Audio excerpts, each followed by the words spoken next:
જય માતાજી મિત્રો, કેમ છો બધા? મજામાં ને મજામાં જશો. તો અત્યારે વાગી ગયા છે સવારના 10 અને આપણું મસ્ત મજાનું ગુડ મોર્નિંગ થઈ ગયું છે, એ પણ એક મસ્ત મજાના વરસાદની સાથે. તો કંઈ નહીં મિત્રો, આપણે સવારમાં ઉઠી અને તમને બધાને ખબર છે આપણું પહેલું કામ શું હોય. તો કંઈ નહીં મિત્રો, સવારમાં ઉઠી અને આપણે કરતા હતા હોમવર્ક, કેમ કે આજે બહુ જ વરસાદ છે એટલે સ્કૂલે તો રજા છે. જો મિત્રો, કેટલો બધો વરસાદ છે, બધે પાણી ભરાઈ ગયા અને હજી તો વરસાદ ચાલુ જ છે.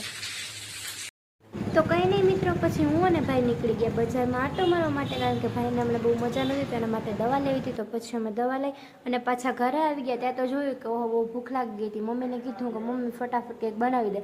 મમ્મી કે કાંઈ વાંધો નહીં, ચાલી કે તારા માટે આજ કંઈક મસ્ત બનાવું. તો પછી મેં જોયું કે ઓહ મમ્મી કહો તમારે શું બનાવો?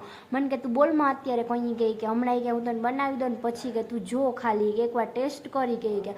પછી મેં મમ્મીને પૂછ્યું કે મમ્મી પિઝા બનાવો કે શું? મને કે ના ના પિઝા આમ હોય કંઈ. પછી મેં કીધું કે તો શું છે? મને કે તું ટેસ્ટ કરીને કે. પછી આપણે ટેસ્ટ કર્યો. મેં કીધું વારે વાહ, હું આ તો બહુ મસ્ત છે. મેં આને શું કહેવાય? વળી મમ્મી કીધું કે આને ઉત્તપમ કહેવાય કે. ખબર ન પડતી હોય તો ખાઈ ન લેતા હોય તો. મેં કીધું એમાં શું નહીં, આપણે નામથી મતલબ ક્યાં, આપણે તો ખાવાથી મતલબ છે. તો કંઈ નહીં મિત્રો, મસ્ત મજાનો નાસ્તો કરી લીધો હતો. અને તમને આ બ્લોગ કેવો લાગ્યો તે કોમેન્ટમાં જરૂરથી જણાવજો. ચેનલને લાઈક કરો, શેર કરો અને સબસ્ક્રાઈબ કરો. જય માતાજી, હર હર મહાદેવ.